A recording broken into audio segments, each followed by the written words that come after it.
This is Coach Lola, and you're watching The Relationship Method. Hell yeah.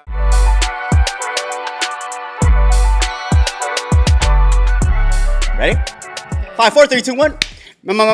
Welcome back to another episode of the Relationship Method Podcast. It's your boy Chris. Today I have a very special guest today. I have my notes here. She is a wellness practitioner, a fitness coach, founder of Lola's Vibrant Living. Man, I got Lola herself on the pod. Yay! Girl, how you doing? Oh my God! You know what? We talked earlier. She is not that shy, y'all. She ain't that squeaky. No. Hell no. I'm excited. I'm excited to be here. I'm excited to be here with you, and how we connected is really cool. So, yeah, sharing the message and making impact, and that's what you're doing. Miss Lola, how did we connect for the first time? You don't even know how we connect, but my girl. No, I remember. You know who it is. I'm getting your story. Miss Lexus Renee. No. Oh shit. Okay, well, let me hear it then. Because I was creeping in the shadows, right? Like, I was one of those stalkers. Like, no way, I didn't know. Well, okay, I met you through a function. Mary Jane. And Alexis Renee. You know MJ. I know MJ. She's awesome. We talked about this I don't have to lean into the mic. No, you don't. You really don't. Volume's is good. She's a sweetheart. I love her. So Alexis Renee. Yeah. The fashion modeling event that we went to with Coach Kia, right? Tatua Fitness. I went to the event, and that's where I personally met you. Yes. But you didn't know that you had done a podcast with MJ. Yes. Mary Jane, my beautiful Hawaiian pineapple. And was it pineapple from the Big Apple? Pineapple from the Big Apple. Yeah, okay, Yes. I remember. Yeah. Apple. And she did a podcast with you, and she shared it with me, and I was like, oh my gosh, this is amazing. And then shortly after that, things started happening in my life, and it was just so coincidental. But me and MJ go back with Hawaiian entrepreneurs, right?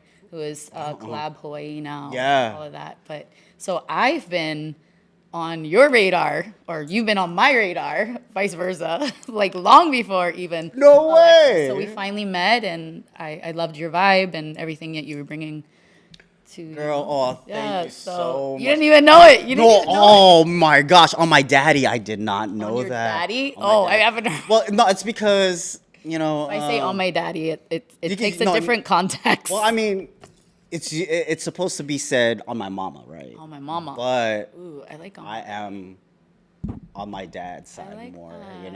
On my daddy. Yes, on my dad. I'm a daddy's boy. On my daddy. I grew up with dad. I'm gonna start saying that. On my daddy. On my daddy, or on my papa.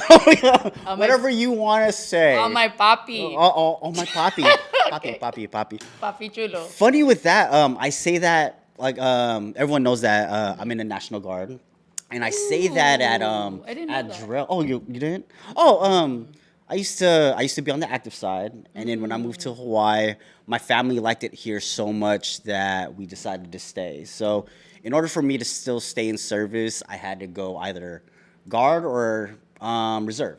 Okay. We chose guard, and yeah. So I say Poppy a lot at thing, and they're like, Oh. what is that? Like they didn't because it's full of Hawaiians, right? Yeah. So the way I talk, my verbiage and everything, they're like, oh gosh, this is different. So I got people at my guard unit saying Poppy now. So I'm just like, yes. He's a little seasoned. I'm putting stamps on, my very footprint. seasoned. Hell yeah. Seasoned. We like a little seasoning, little Oh, salt a little bit. salt bake. A little tahini here and there. Don't get me started with my tahini. Oh, my wife is she's Spanish as well. Okay. So I know all about the dishes. Ooh. Yeah, I love them. She says I don't like her cooking, but oh my gosh, I'd be killing it. Food is my love language. So. Oh, is it really? You could cook for me. Yes, I love cooking. That's part of healing and therapy. So if I'm in the kitchen, I'm hours just cooking. Don't ask me to bake. It's a different story. Did you heard of this term? And I just learned this term yesterday. Stimming. No. So stimming is when you are doing something like a task, but then subconsciously you are doing something else. So my wife told me that when I do tasks around the house, or if I'm doing, if I'm with the kids, I sing, or like I make up tunes and stuff. One of my wife's friends, she said her stimming is that when she's doing something, she would hum the Mortal Kombat song without knowing it. So I'm just like, I watched the movie. It was pretty good. Chun-Li. I'm just like, Chun-Li? That's Street Fighter. The I disrespect. know it wasn't. The disrespect. Nah, but yeah, watching that's Black what's Mirror? stimming. Oh, Black Mirror's pretty good. They had a Mortal Kombat kind Yeah. of. Anyways, Is that I digress. Oh, Yeah, digress. yeah. I digress. But it's funny But you're yeah. saying that about stimming because when I was 8 years old, I noticed how I sang all the time when I would clean. Uh-huh. And after cleaning, I would go write down the songs I was singing. I would just make up all these. So by the time I was like 15 years old, I just had a book of just songs and rhymes and poetry. And, That you made up? yeah, like just, Wow.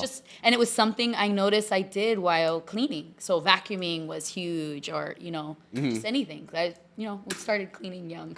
Did you ever try putting those lyrics into like songs Oh my or poetry? God. Yes. Once upon a time, huh? I actually recorded a rap song that I wrote in a recording studio with Cassius Clay back in the day in Miami. And yeah, that was a bucket list item that I would record the song that I wrote. And it wasn't until I was 24 years old that I was able to get in the studio and record. Yeah. Really? Yeah. We put on the beat. I had a whole song ready to go. And he put on a beat and I was ready to write. And I said, you know what? Scratch what I did. I said, we're going a different way. And we just sat in the studio. Of course, he's smoking, whatever. It was like the vibes were like, and I just started writing and we recorded a song. Yeah. Really? Did it ever come out? No, it didn't go that far. No, you know what? It didn't. And I don't know if I wanted it to even. Oh yeah, it It's could be a like, little yeah, cringy, yeah, right? Yeah, it was kind of. It was called Ride or Die Chick. Come get a piece of this Ride or Die Chick. That is so Jen. Yeah, that's so. Yeah, it's cringe. The biggest cringe, because I do music too, and I was recently in the studio, and this is me being in the studio now. It's the first time that I'm not under the influence, so my head is clear. Usually I was high and stuff, but that's like I'm messing around, Yeah. Now it's like I've never smoked. I'm more. Oh really? No, the studio was full, but I've never smoked. Oh really? Yeah, I've You drank, never though. smoked. Yeah, Of course, I mean, yeah. little margarita with tajin, you know. Okay, we're gonna switch subjects. Okay, yeah. My uncle he was deployed. He came back. He introduced me to Corona. You put Tabasco inside it. Have you ever tried that? No, but It's I'm pretty down. good. No, it's pretty good. Like try it one time. If you don't like it, hey, just be like, hey, Chris, you're full shit. Listen, But Tabasco it's- Cholula, I'm good. Oh yeah. Yeah. Hell yeah. Anywhere, let's go. Hey, that's Keep it what's up, spicy. Miss Keep it Lola. spicy. Make it spicy. Keep it That's spicy. what's up. You ready for these questions? Yes. You ready for this? Let's go. All right. Oh, let's Here we go. Yeah, Wusa. Wusa. It's all good. And this is from the brain. This is going to be a real good podcast. What changes in a woman after 35 that most men completely misunderstand? Ooh. That's a good question. So what changes in a woman that we completely misunderstand? So over the age of 35, there's a lot that's happened, especially if we have kids.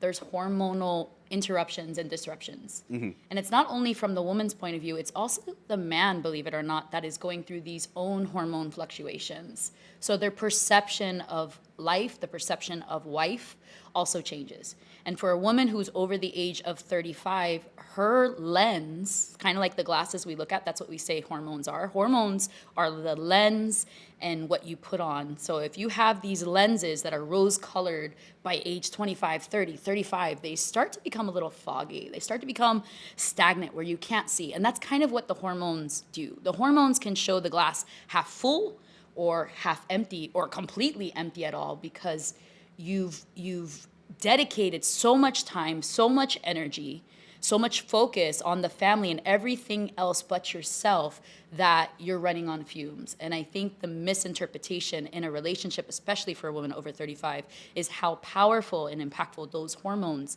have an effect on the relationship as a whole and how a woman shows up for herself. And if she can't show up for herself, then how can we expect her to show up for others, including her partner? If the partner is pushing to, hey, babe, you should do this. Hey, babe, I suggest you go out with your friends. It's okay. I got it. But the spouse or the woman does not want to go. How does a guy, let's say, answer to that? I mean, Or like, do we respect the woman's wishes, or do we keep on pushing? Be like, hey, man, I think go out, go have your, go have your coffee alone. Yeah. Without the kids and stuff. so sometimes there's two levels of dynamics going on, especially when the woman's being asked something. So, and this is maybe just day and culture that we live in, is like where one applies to one applies to the other. So if the husband is expecting her to go out, go with her friends, do all this stuff, then it's going to be reciprocated on the other end. And there could be in some cases where the woman's like, I'm not going to go do that because you really just want to go do that. So sometimes it could be a false interpretation of the true intentions of the way the mate is coming across.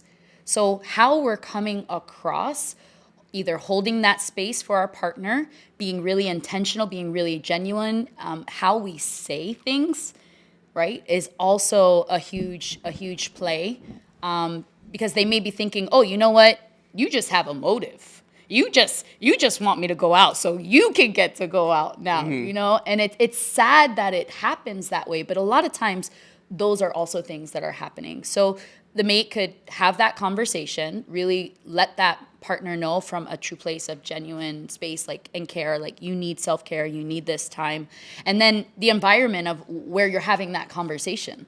And that was something that I experienced, was the importance of the environment and the timing. If you're just driving in the car, it's be like, hey, you should just go out with your girls, just have a great time, instead of having that real conversation of, hey, you know what, I've noticed so much going on in the house. Let me handle this. Let me handle that. Because the ease of pressure for a woman in that way is more important than a lot of other things that we think. If you could ease the mind and ease the pressure of the expectation of the job that they need to fulfill, because sometimes it's almost as if they think it's not going to get taken care of. XYZ is not going to get taken care of either.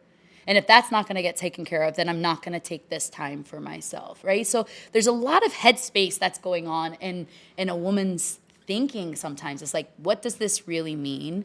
And for that partner to understand, hey, if I have the right space, if I have take the initiative to explain also the other areas of compliment. So complimenting the partner first, back it up, complimenting the partner first on what they're doing right, compliment the partner on also where they feel they could be supporting them better in that way of getting out and what it would do and the benefit of getting out. If you highlight the benefit of them getting out, how would it benefit them and benefit them as a partner together, I think it would have a different take. I know that was a long-winded answer, but that's something that comes up so often. Let me ask you this, Miss Lola. Back in, I'm going to say 2023. Yeah, 2023. I was out for over 2.5 months for some type of training, right? I would get texts and calls from my wife's, and she's just venting.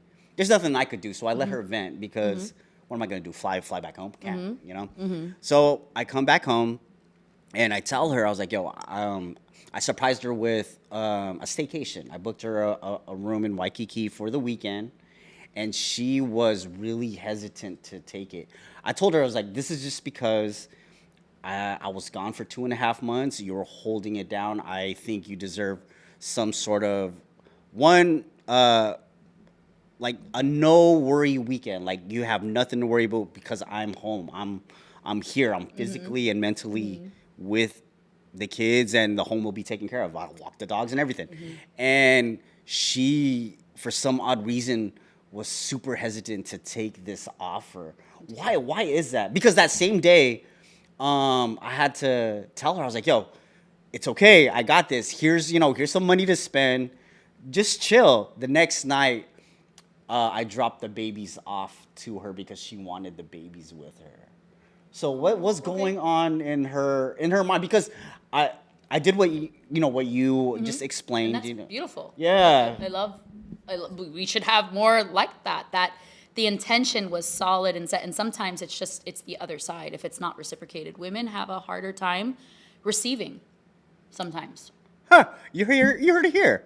Receiving. No, it's serious because we're so used to being that martyr. Here's my shirt. Here's the last thing I have. Take it all, that when it comes to receiving and filling our cup, it can start to feel awkward. It can start to feel abnormal even.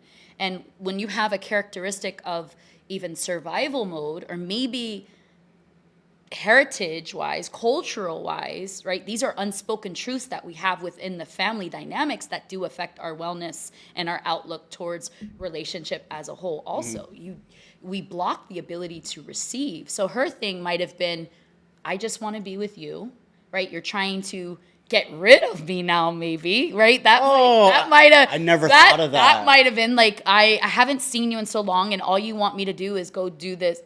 So your gesture was amazing, but coming from her point of view, it might have been interpreted of like, I don't need that. I just need you, or me and you go and do this getaway. Well, right? see, I think because of her venting and like giving me all of her frustrations, it just clicked. Because men, we're fixers, right? Yes. That was my fixing mechanism. Yeah. I was like, no, but I love it, but I can see where she was coming from and I can see where you were coming from. So it's knowing your partner, having that conversation. And if we have these conversations from the beginning while courting and kind of change the dynamics of relationship energy from courting, from friendship, like into the marriage now, we don't have these major obstacles where things seem awkward in receiving our partner's true intentions. Because your intentions were solid, and her intentions probably were like, hey, she needed to voice to you what she really wanted. And that's another thing with receiving, women can have a challenging time voicing exactly what they want. Ooh. And that's another dynamic. That is definitely I mean, my bad. It's a definitely different dynamic. What do we want? What do y'all want? So I'll tell you what happens often is we focus so much on the things we don't want. This is so true. Okay, yeah. Keep rolling with it, Lola. Okay? Keep rolling. We don't want XYZ. We don't want this. And what we focus on expands, right? Why don't you say that with me? What we focus on expands. What we focus on expands. So if you're only focusing on the things you don't want for yourself, you don't want in your marriage, you don't want with your health, you don't want, that's all you're ever going to see. Where is the opportunity, the capacity, and the bandwidth to build on what you actually want to create and exist in your life?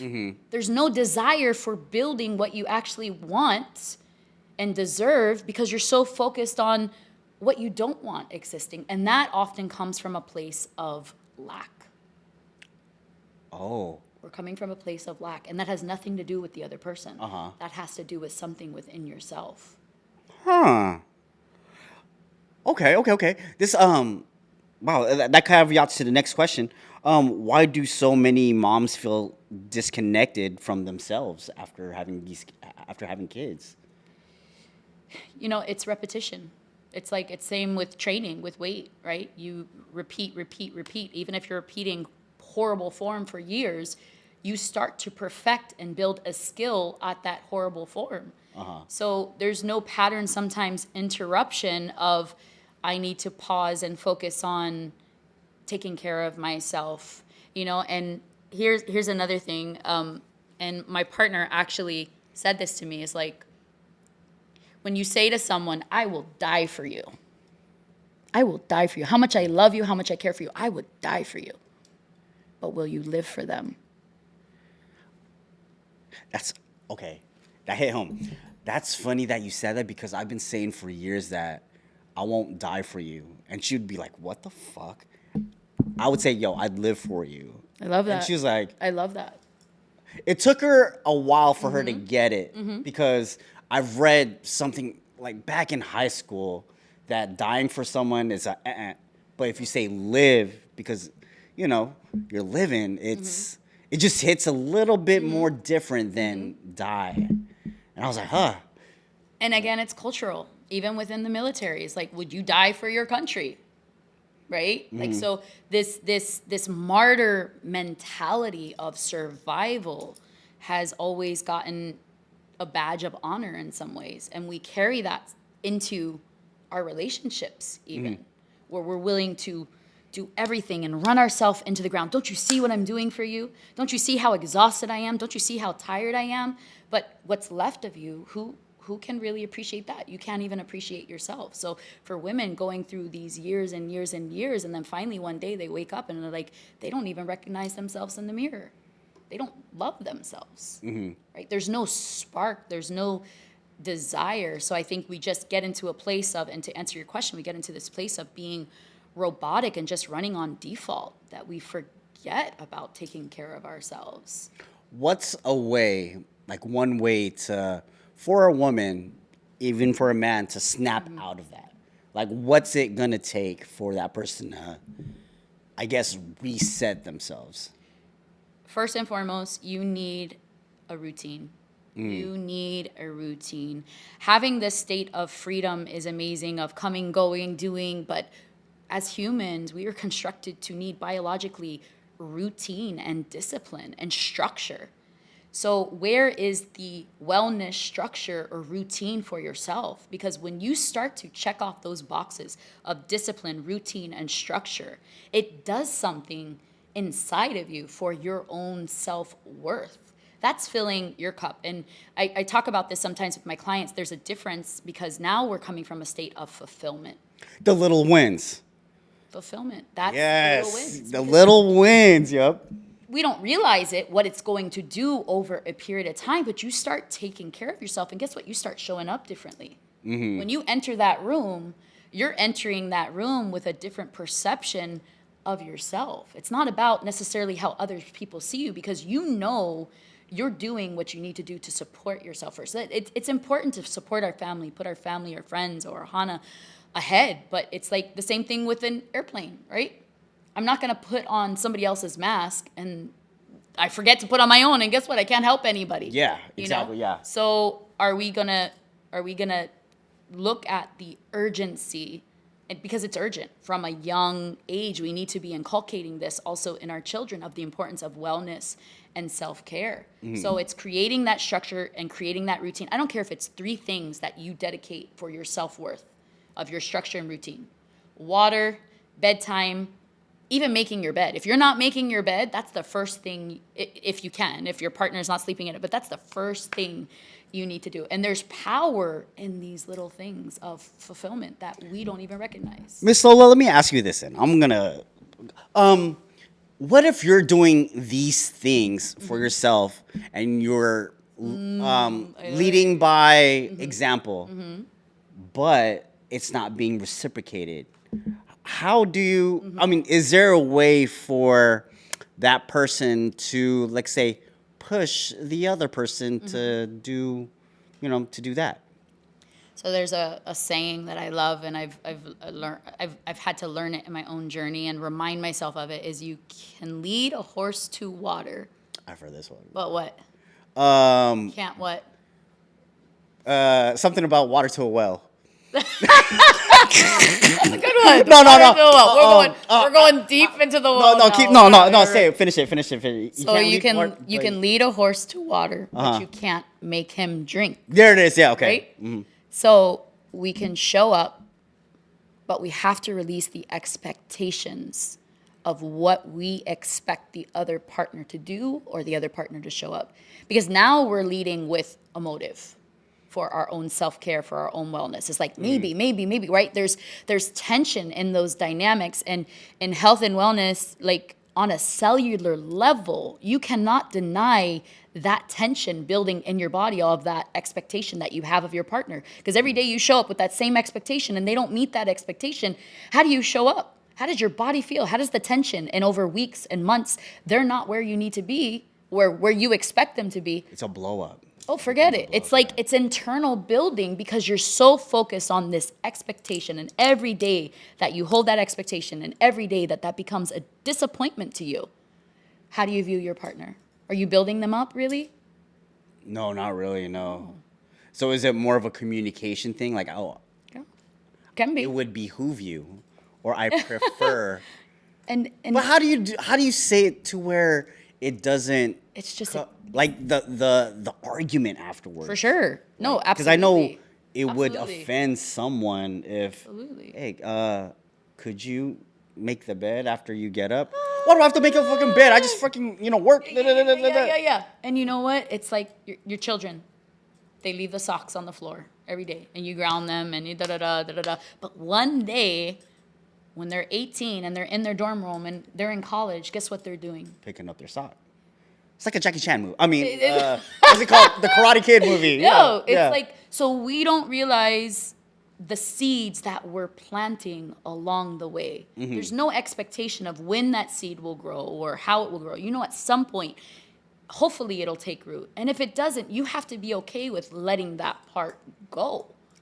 I think a lot of people Letting have that go. a hard time letting it go. And Mel Robbins talks about that. Let them. It's a book that I started reading even during this journey. There's a lot of self-growth and self-help and books that I had to read to open my mind a little bit more to see like outside of my situation or my struggles or how I can lead others, right? By grasping to these wisdom of especially letting go of our expectation, because your expectations will have you in comparison every day from a place of lack because you're focused on what you don't have yet. Oh, that's deep. Hey, I'm gonna let that settle. I'm gonna let that settle for a good couple seconds. That motherfucker's like, Lily, listen to that. Yo, a lot of people think that I come from a background of health and wellness, and I was overweight. I was 180 pounds. I had kidney masses at a really young age. I had polyps growing in my sinuses that almost affected my eyesight and my brain development. At a really young age, my body was screaming at me. And there was even a period of time that I went through, and I don't talk about this often, but bulimia, where I needed some type of control. I could appease my family to eat, and then I could go throw up later. Right? I was overweight, and it was just nothing made sense. And it wasn't until somebody saw something in me that asked me to raise the bar. I'd never had anybody in my life ask me to raise the bar. And you know who asked me to raise the bar? Who? It was my husband. Oh. He asked me to raise the bar. And I fought him in the beginning about it. It was like resistance to no end. Yeah. And then eventually it was like something clicked. And you ask yourself this question, and I asked myself this question: is what I'm doing working for me? If what you're doing is working, great, continue doing that. But if it's not working, you can't keep knocking on a wall hoping to transform it into a door. Nothing changes. That's Nothing changes. oh, what's that? Einstein said it. It's you do the same thing. Yeah. You're crazy. Insanity, yeah. Insanity, yeah.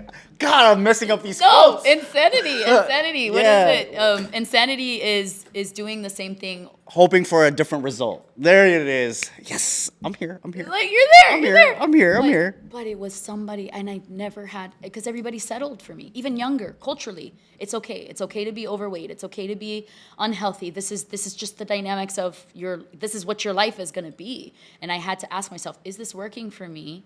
And do I want different?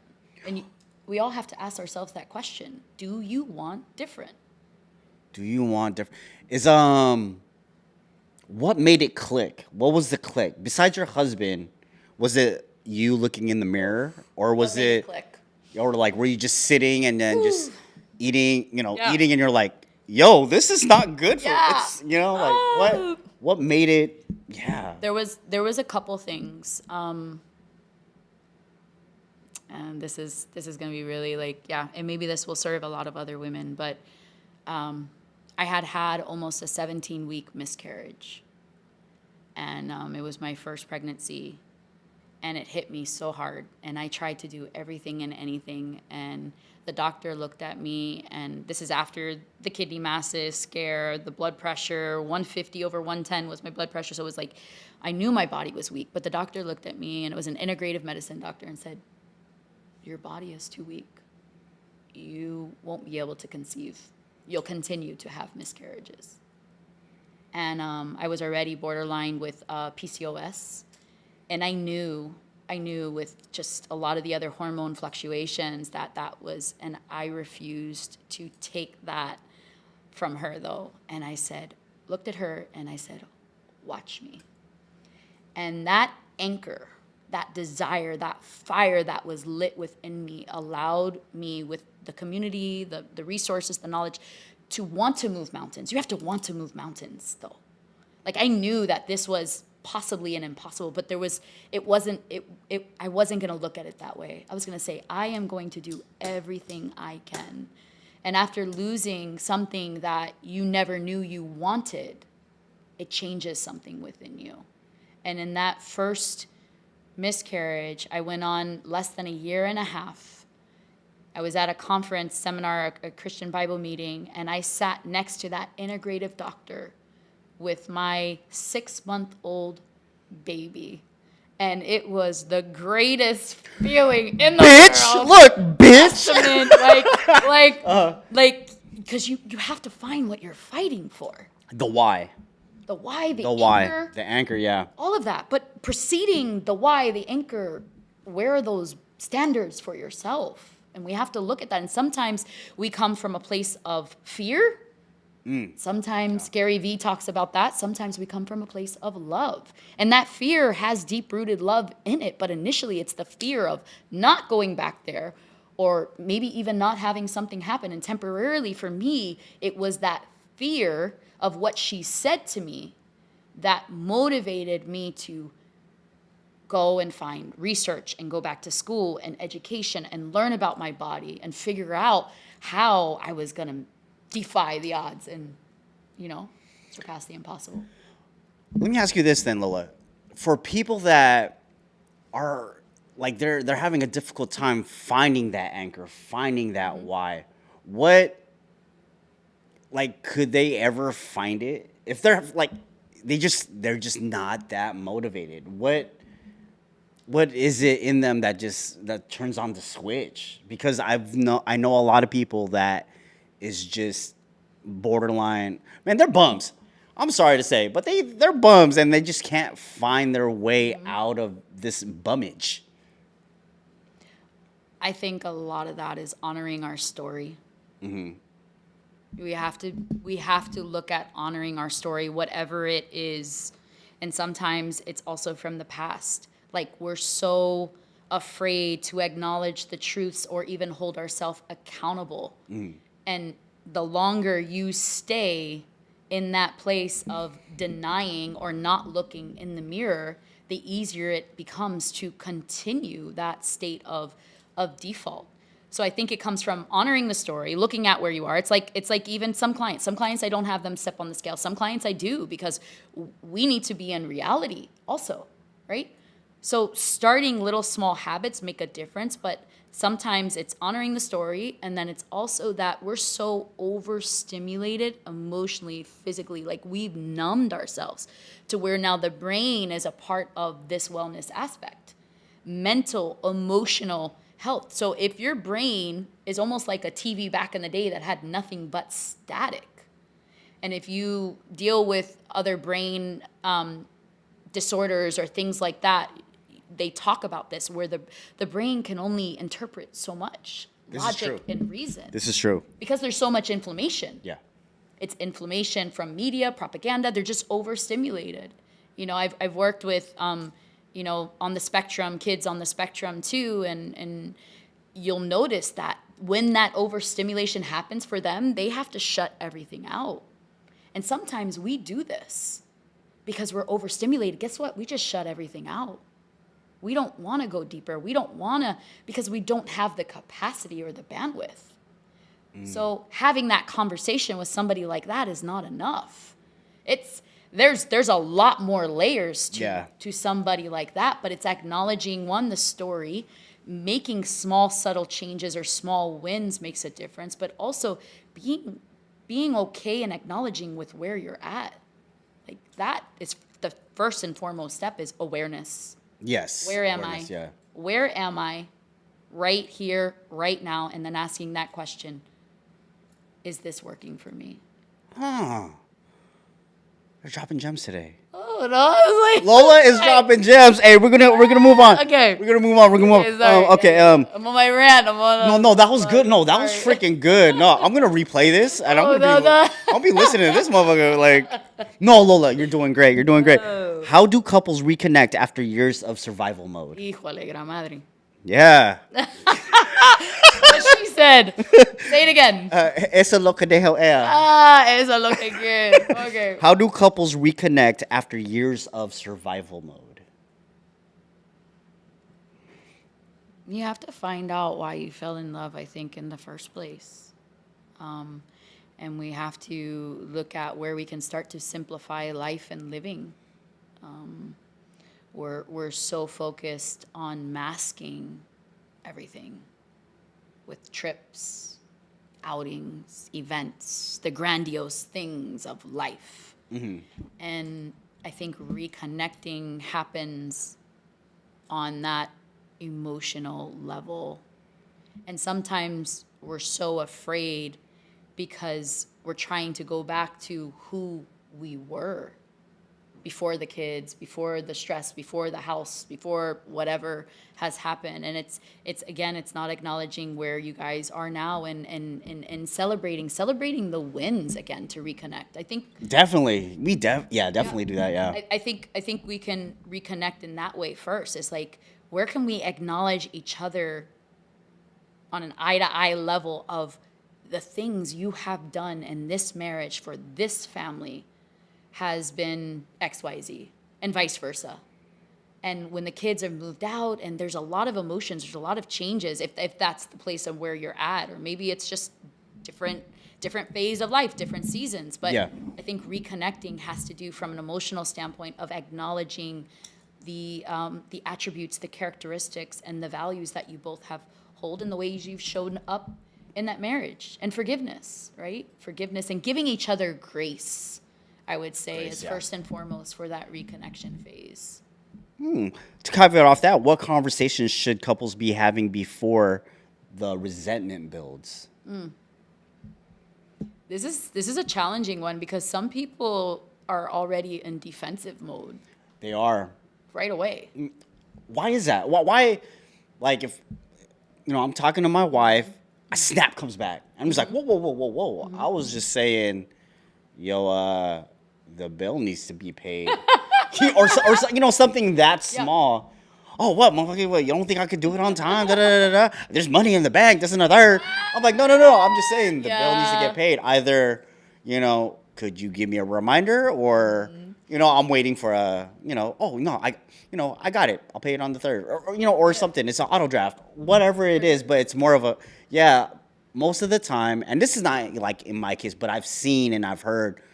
Someone would snap back with oh, you don't think I could do it? You don't, why are you coming at me like that? It's like, dude, it's a simple question. Yeah.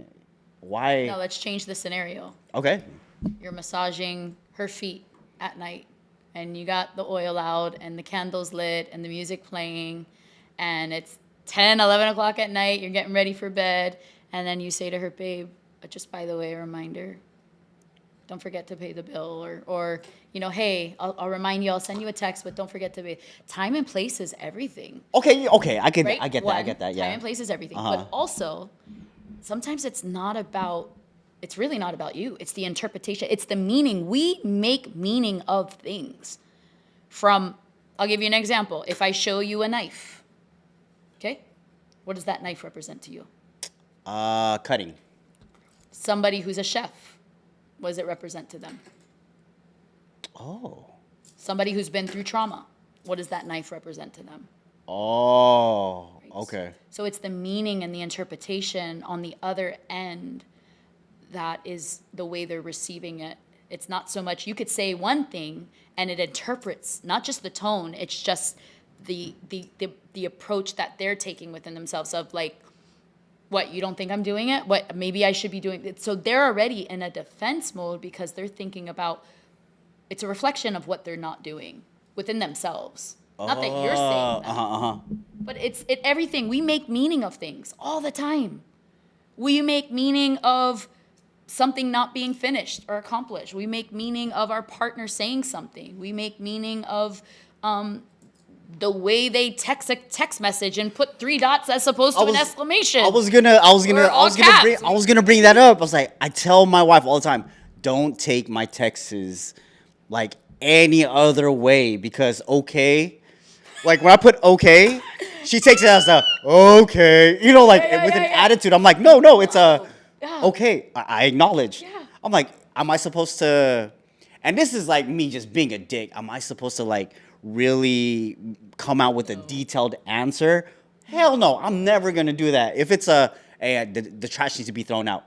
Okay, don't take it as a okay or a sarcastic okay. It's a okay, It's funny. It is. There's so many skits on. There's so many skits on that where there was the Key and Peele skit. Oh, I love Key and Peele. They're texting each other, besties. and then one of them was like, "You saw it, right?" They're like, "Oh, this motherfucker want to say this," and then the guy on the other end, he's just nonchalant, like, "Okay, we will meet up or something." And he's like, "Oh, we will meet up. Oh, Let's go." He took it to a Let's different go. level. Yeah, so the whole misinterpreting thing, I could really relate to that. A lot of people could, really relate to that. Yeah. We do that in relationships. We do that with carrying the baggage over from other things. Like I said, could be our trauma, could be our childhood, could be things that isn't your responsibility to fix or help them interpret. You could soften the blow, maybe, right? But when you know your partner, you also know them, right? So you know what you're gonna expect from them and how their characteristics or how they are and how they show up. So yeah, good question though. Oh, thank you. How about this statement? A lot of women don't want a divorce, they just want relief.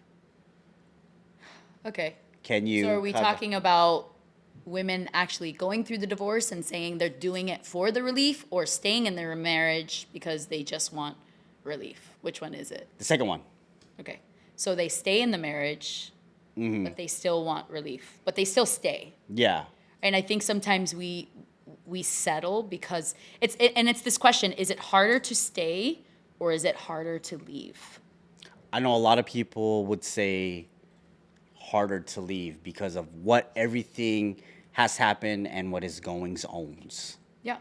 And sometimes you don't realize that until you actually leave, right? Oh, because staying is still hard. It's like choose your hard. They're both hard.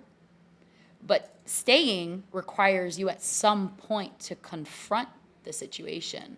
Leaving allows you to do both. You confront the situation, but you also set your own standards and your own boundaries. And I think that's something that the women are looking for relief of, like, it's going to drop out of somewhere, and we're not willing sometimes to also put in the work within ourselves. If we're staying, then know that there has to be work done, and it has to be done and reciprocated also on both ends.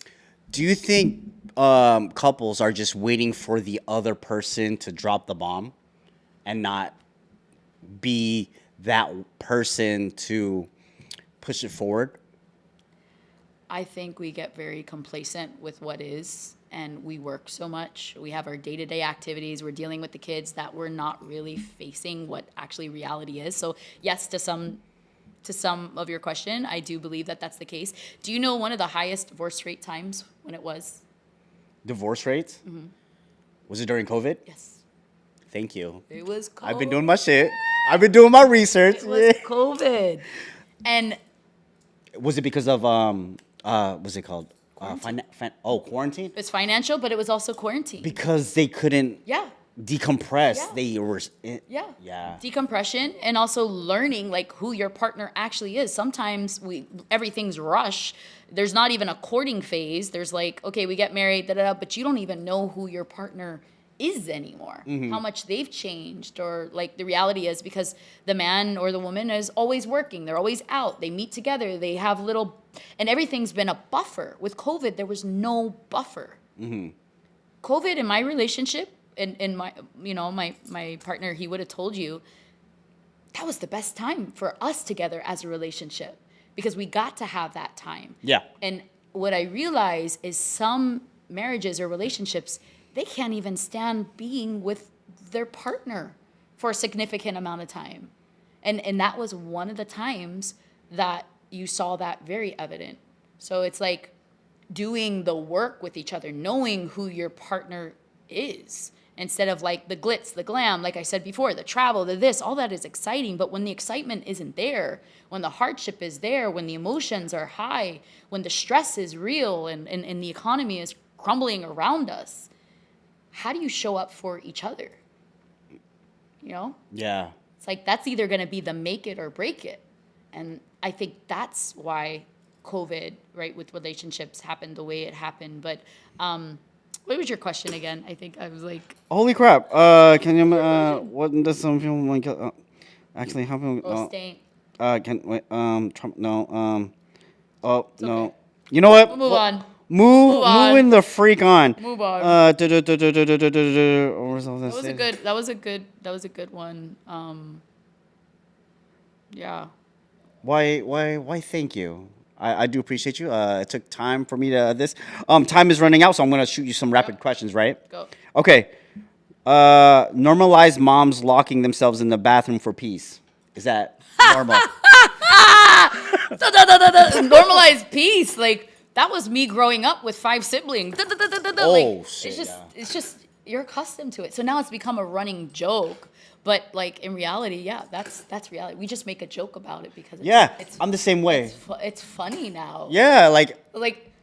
Go ahead. Oh, okay. I tell my wife and I tell my kids, I was like, yo, when I'm pooping, when I'm in the bathroom, leave me the hell alone. This is like my time. Like, give me my 5-10 minutes, please. And it's like, oh, they laugh at it all the time, but I'm dead ass serious. Run in the shower and there's you're not even showering. I'm just on the toilet. I'm just like this. Just looking around. Shower's running is like making it like. But yeah, I'm for it. Like I tell my kids, yo, leave her alone. Like give her her bathroom time. You know, she don't need to hear that. It's beautiful. I have a 6-year-old and a 12-year-old now, and as they get older, it's like you look back on some of these, these memories, and you look even at these memes and in reflection. A lot of times we don't do this. We don't come from a space of reevaluation and reflection of the life, of the memories, because when all that's gone, you're actually gonna miss those times where you locked yourself in the bathroom, where you turned on the water because they're knocking mommy. We're gonna miss that. We're gonna miss that. So even though it's funny, there's a sense of nostalgia in like wanting to escape every now and again because of how much the husband or the keiki need you. Yeah. So I find comfort in that now, and especially after today, I'm gonna find even more comfort with mommy. Oh my gosh, yeah. It's funny because, like, to me, it's very funny because. Me and my wife, we're somewhat of the same. Mm-hmm. The kids could get so annoying, but we still let them sleep in our bed. When they're like, oh, can we sleep in the bed? I'm like, yo, come on, because we know there's going to be a time where they don't ask. They're not going to come in anymore. So we're just like, yo, yeah, we're like embracing that right now. There's structure, there's rigidity in some ways that can be needed, but I love that you're embracing that, and they're gonna remember that. I remember when I was a teenager, my mom was going through some health stuff. I remember sleeping next to her bedside, just to be there. I wasn't in the bed, but I was next to her bedside, just knowing she was there, and that brought a sense of comfort for me, even in my later years now. So don't underestimate the power of that nostalgia and that connection that we have with whatever you allow or don't allow. But I think that's awesome. I think that's awesome that they get to be kids with you guys, and that's going to be memories that you're going to have for a lifetime. Oh, definitely. Yeah. Definitely, especially with technology nowadays, taking pictures and all that. Mm-hmm. Oh, I cherish pictures. Feet in the face. You're right. Exactly. Kicking you in the stomach. I'm like, dog, this ain't it. Mortal Kombat mode. Pow. Saying shit. Here's the last question. What version of yourself are you finally becoming? That's a really good question. And after 16 years of marriage, I realized that I need to hold my own standards. And I'm grateful for the process because it's allowed me to become this version of myself. And that's contributing to community. That's sharing my voice. That's not being afraid to speak up. And I think that when we go through these transitions, a lot of times we've minimized our voice to an effect that it minimizes who we are, our values. So it's finding my core values again. It's amplifying those core values: loyalty, integrity, contribution, community, being a great mom, leading by example. But I wasn't able to really have that sense of fulfillment, I feel, until, in some ways, but until now, like really dialed into who that person is and who I'm becoming. And that's going to be ever evolving. It's like, it's this deeper awareness of knowing that you're on the right path because you're not minimizing your voice and who you are. Is this because of a later age now, or is it because that you've gone through so many things? Because as a man, I think, and I'm like, I'm over 40 and shit. I'm hitting that stride to where I'm like, dude, I think I got it, you know? Like like this whole life thing, I think I kind of got it right now. Like I have a little hand on it. I love it. And when we think we got it is often And we're not gonna get it. We don't. We're like, shit, I'm freaking clueless and shit. It's yeah. But I love that you're at that space of, because you do a huge piece of contributing to the community. And when we look at the wellness wheel, contribution and community are huge, and as well as the spiritual aspect. Like that all funnels and fuels together. And I think sometimes we forget about that wellness wheel as a whole, or an integrative approach, even when it comes to our relationships. You can't have one existing without the other. So this integrative approach is all connected. It's like freaking Avatar, right? Everything is connected. So when you take a step back and you look at who you're becoming, who you're evolving, you get to make the choice, like we talked about earlier. Who do you need to show up today? Am I the mother? Am I the coach? Am I the podcast? And you alter between these different, but it's all an integrative approach. You just get to pick and choose who you need to be in that moment for whatever version of yourself that you're also serving.